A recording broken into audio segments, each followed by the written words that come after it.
Unfortunately, in modern day, a lot of journalists seek clickbait headlines, make accusations because they operate under incentive because they want the headline, the cheap shot. I think there is room and desire and hunger for great journalists, and that requires deep understanding.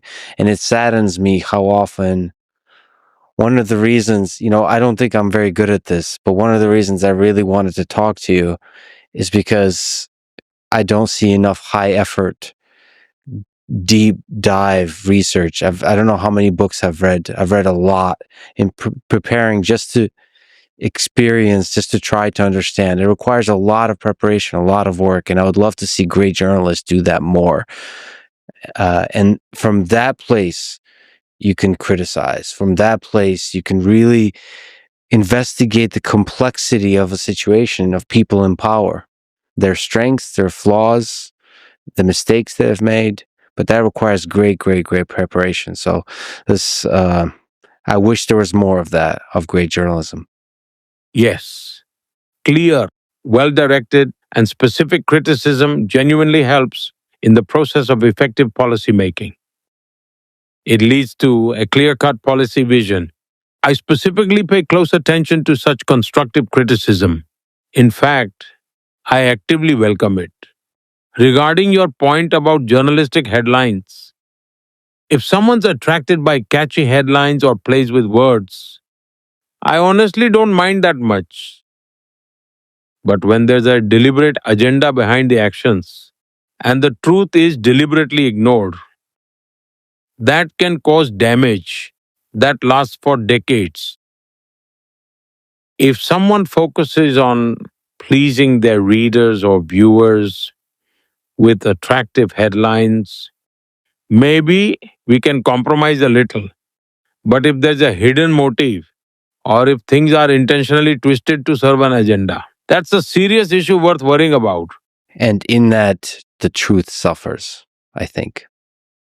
I remember once in London, I was invited to give a speech at an event organized by a Gujarati newspaper there. So during my speech, I casually said, since it was an event attended by journalists,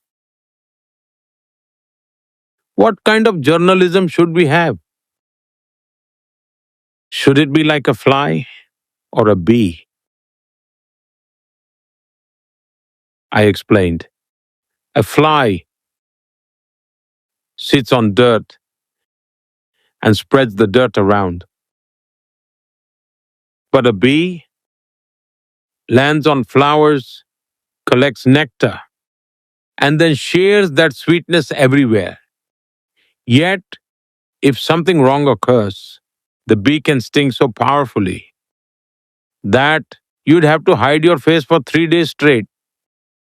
However, some people selectively picked up just half of my analogy and created a huge controversy out of it.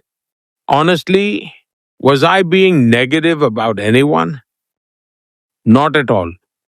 I was simply highlighting the incredible strength of a bee, that even its small sting can leave such an impact that can make someone hide their face for days.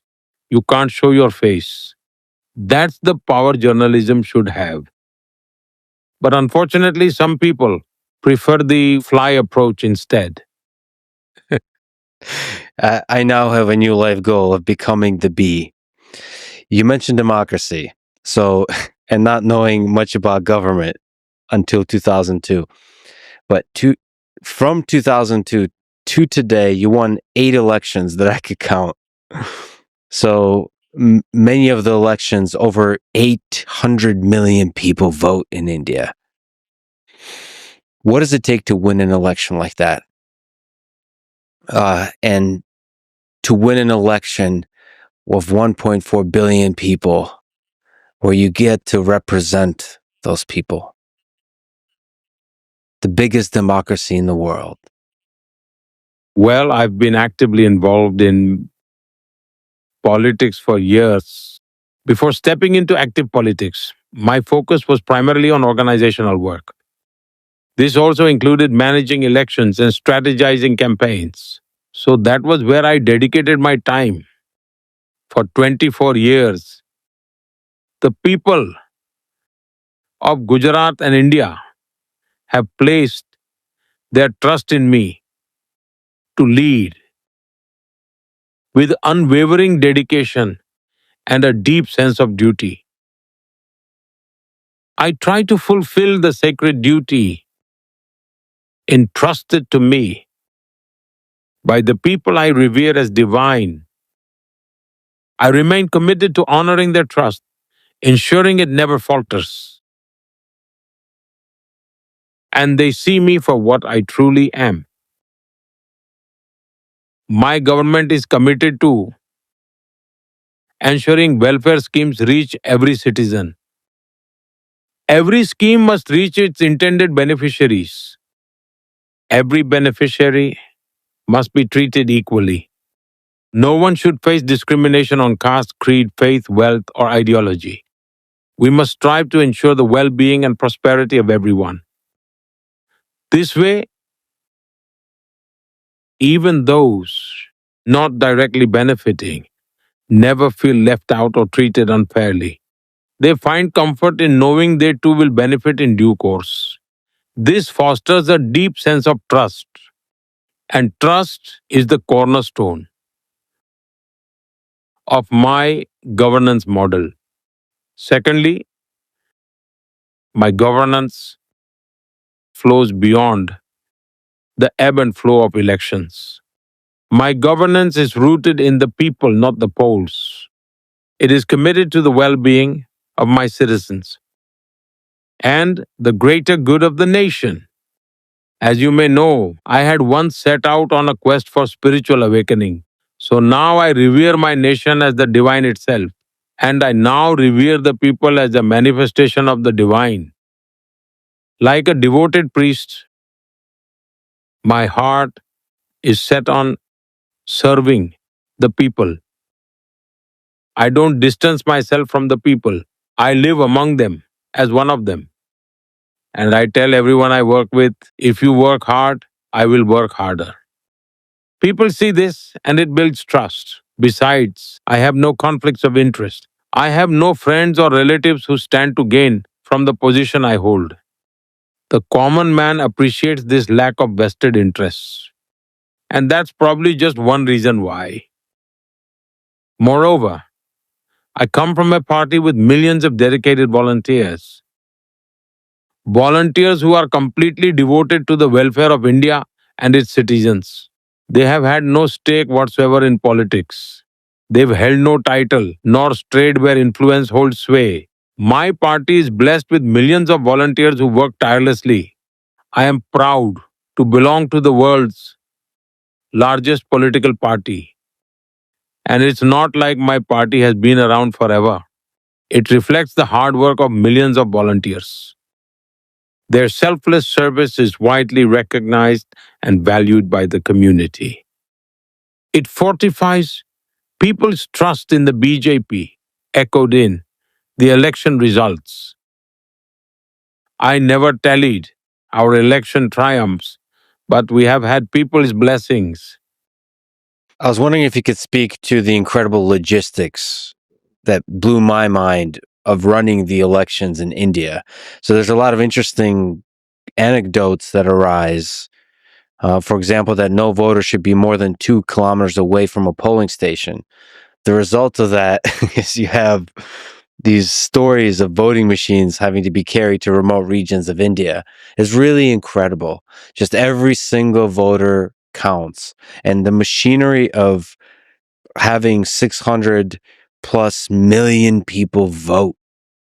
Is there some anecdote you could speak to that is particularly impressive to you, or maybe you could speak generally to the logistics of what it makes to run an election that big, a democracy that big?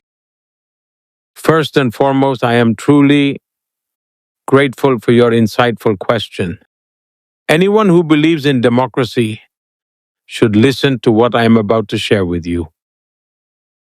We often discuss election results, but all the behind the scenes work is overlooked. Let's take the recently concluded 2024 general elections as an example. There were 980 million registered voters. Each of those voters had a registered ID and all the necessary details in a vast database. And this number is twice the entire population of North America. It even surpasses the total population of the entire European Union.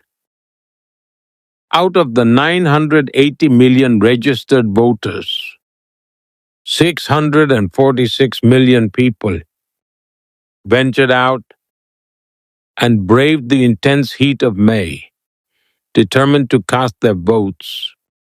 Temperatures soared to 40 degrees in some areas, yet they chose to go. And the size of this voter base is double the population of the United States. We had more than 1 million polling booths. Can you fathom all the manpower involved in this? My country has more than 2,500 registered political parties. This staggering figure, with such a vast array of political parties, has the power to leave the entire world in awe. My country has more than 900 round-the-clock news channels. There are over 5,000 newspapers published daily. They each play a role in upholding democracy in their own way. Even the humblest villages here embrace technology with remarkable swiftness, while some other countries take months to declare election results. We announced the results within a day, despite the mind-boggling number of voters. And you were spot on in saying that even the remotest villages have polling stations. We even use helicopters to transport polling stations. I believe Arunachal Pradesh has the highest altitude polling booth on record. In Gujarat, a polling booth was set up in the Gir forest for just one voter, who was in the middle of nowhere, but we ensured a polling booth was set up for them. All I mean to say is that we truly leave no stone unturned in our unwavering commitment to strengthening democracy, ensuring that we are always fully prepared and election ready, no matter the circumstances. I firmly believe that India's Election Commission sets a global standard as a benchmark for conducting free and fair elections. It is the apex decision maker. This in itself is such a remarkable story that the world's top universities should consider it a case study. They should analyze the management behind it as a valuable learning example. Given the sheer number of voters, can you truly grasp the immense depth of political awareness? All of this will make for an excellent case study for the younger generation worldwide. To me, I love democracy. This is one of the main reasons I love the United States, but there's just nothing quite as beautiful as democracy when it functions in India. You know, like you said, 900 million people registered to vote. It really is a case study.